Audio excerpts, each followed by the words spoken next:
Okay? Ito naman guys, grabe ito. These are your dreams coming true. Suswertehin kayo mga kapiksi. Suswertehin kayo in such a way na makikita nyo yung tamang daan para matupad nyo yung mga pangarap nyo sa buhay. Okay? And kapag nagsimula na yung pagtupad nyo ng pangarap nyo sa buhay, dun pala mas lalo kayong suswertehin mga kapiksi. So, swerte-swerte ito guys. These are your dreams coming true. These are your big manifestation, small manifestation. Lahat yan, lahat ng nangyayari na mga maliliit na mahakbang, mga malalaking hakbang guys. Lahat yan patungo, no? Patungo sa katuparan ng iyong mga pangarap mga kapiksi.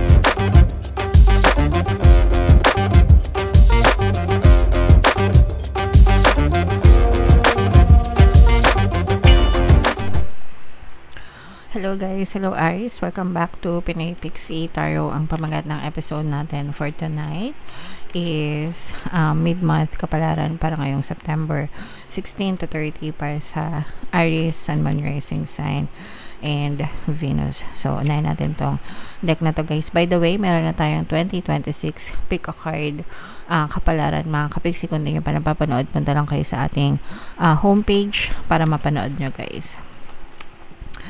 So, unahin natin tong deck na to. Tingnan natin yung mga mensahe para sa inyo. So, this is more on relationship, no? Personal relationship or romantic relationship. So, for some of you, pwede nagkakaroon kayo ng problema sa relasyon, nagtatalo kayo, nag-aaway kayo, nagkakatampuhan, mga kapiksi. For some of you guys, pwedeng nakaka-experience din kayo ng pandalamig or emotional detachment from your specific person. So, in short, medyo nagkakalabuan ng konti, ganyan. And, normal naman, guys, sa mga relasyon, no? Na magkaroon ng pag-aaway, pagtatalo, wala namang perfect. So, pwedeng dumadaan kayo sa phase na yon. Pero, syempre, guys, depende pa rin yan sa inyo kung aayusin nyo yung issues nyo or hindi, diba? So, kung mahal, ipaglaban. Ay! Bala kayo dyan. And, ito naman guys, no, community, ibig sabihin nito yung mga supporting friends nyo, supporting people sa paligid nyo.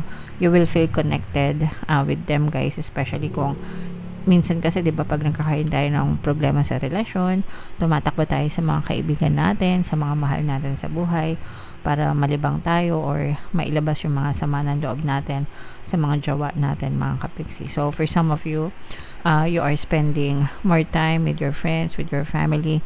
Siguro it's your way then, no, para maka-cope up kayo sa inyong mga heartaches dahil sa inyong relationship problems, mga kapiksi. And okay lang yan guys. Excuse me. Mas okay na yan para kahit papano gumaan-gaan naman yung inyong mga pakiramdam.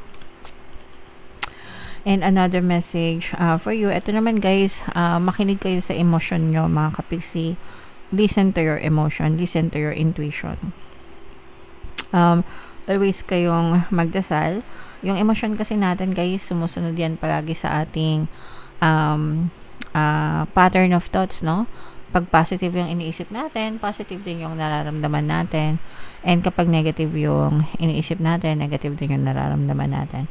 So, kapag ka negative na yung nararamdaman mo, malungkot ka or nasasaktan ka, ask yourself, ba't ko to nararamdaman? Anong iniisip ko, diba? So, doon mo maiisip kung ano yung iniisip mo, and then tanungin mo ulit yung sarili mo, ba't ko to iniisip, diba? Makakatulong ba sa akin to or makakasira ba sa akin? So, kung tingin nyo makakasira sa inyo, by all means, wag nyo isipin, libangan nyo yung sarili nyo, i-divert nyo sa ibang bagay. Okay? Alright.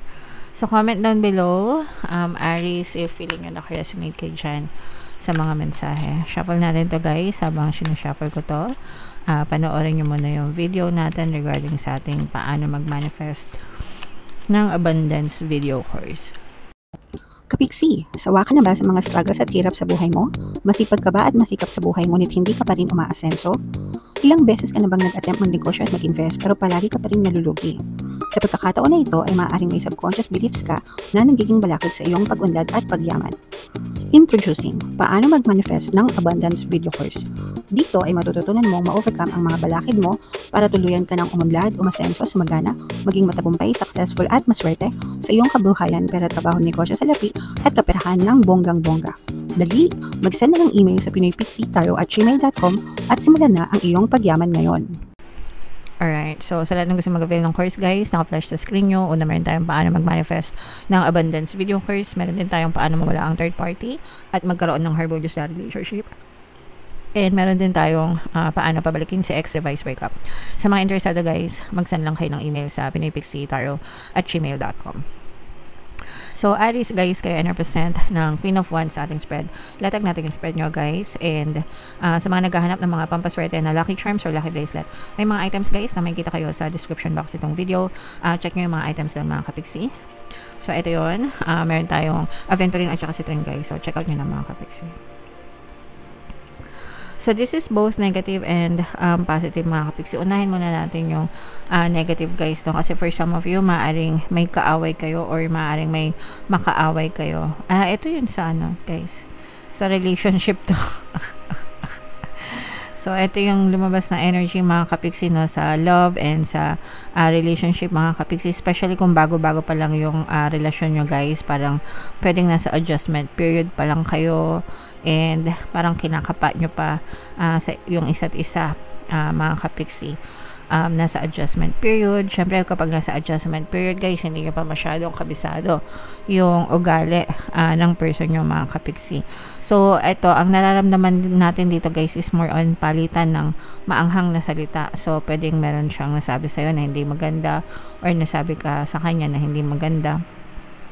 And parang doon magsisimula yung inyong conflict, yung inyong pag-aaway nitong partner mo or specific person. Okay? So, again guys, normal naman na nag-aaway sa relasyon. I-settle nyo lang na mag-ayos. Kailangan lang mag-usap ng maayos and masinsinan mga kapiksi. Okay?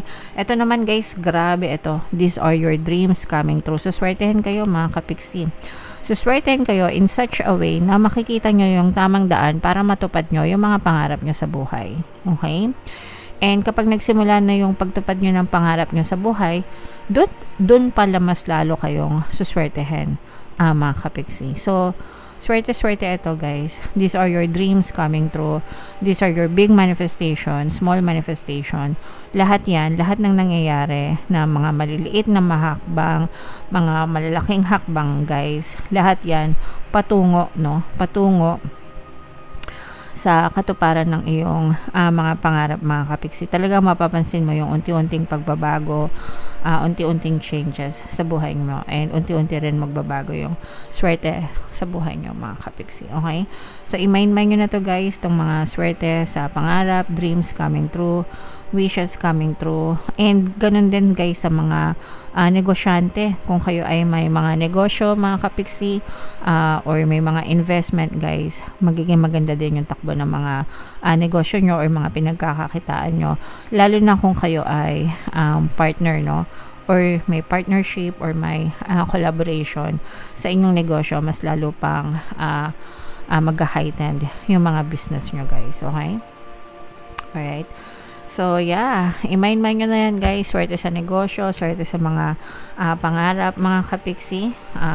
And palagi lang kayong mag-affirm, guys. Palagi kong ina-advise yan, yung chant ko, no, or affirmations ko pagdating sa swerte, mga kapiksi. Swerte ako, swerte ako, swerte ako. Swerte ako sa lahat ng aspeto ng buhay ko. So, palagi nyo lang sabihin yan. Type nyo na rin, guys, sa comment section. And kabisaduhin nyo, sabihin nyo araw-araw mga kapiksi. So, ito guys, mag-e-end na yung mga sufferings nyo. Kung meron kayong mga current na sufferings mga kapiksi, kung meron kayong mga challenge, mga problema, no, na kinakasangkutan sa buhay nyo guys, it's all coming to an end mga kapiksi, and magsisimula yung panibagong chapter or panibagong journey, panibagong paglalakbay sa inyong buhay. Guys, mas magiging peaceful kayo, mas magiging panatag kayo. At saka parang natuto na rin kayo ng lessons dito sa mga past experiences nyo na parang hindi na kayo guys masyadong makikinig sa ibang tao. Parang I don't care to anyone, di ba? Parang ibig sabihin, wala na kayo masyadong pake sa sasabihin ng ibang tao. You will just focus more on yourself, on your desires, on your life, no? And mas magiging peaceful pa kayo, mga kapiksi. And for some of you guys, meron ding chance na may mga bagong opportunity, mga bagong offer guys pagdating sa pagkakakitaan naman. So pwedeng trabaho, bagong trabaho, or bagong side hustle, mga bagong hindi gimmick tuloy. Racket, no? Hindi gimmick mga bagong racket, mga kapiksi, mga bagong source of income, mga bagong mapagkakakitaan guys, no? So more money or more money opportunities, no? More money opportunities yung maaaring dumating or maaaring yung ma-experience guys ngayong season na to, mga kapiksi. Alright? So, that's your reading for tonight. Aries, comment down below if naka-resonate kayo. And yung mga magagandang nabanggit ko, guys, especially itong swerte na to sa mga pangarap nyo sa buhay, no? Yan talaga yung very, very malakas na energy para sa inyo. So, i-mind nyo na yung mga swerte na yan, deserve nyo yan sa buhay nyo, mga kapiksi. For more tarot readings guys, ito yung ating 2026 kapalaran, pick a card, panoorin nyo na. Ito naman yung ating success stories ng paano mag-manifest ng abundance video course. Click here to subscribe guys. Thank you for liking, sharing, and subscribing. See you next time. I love you all. Have a nice day. Bye-bye.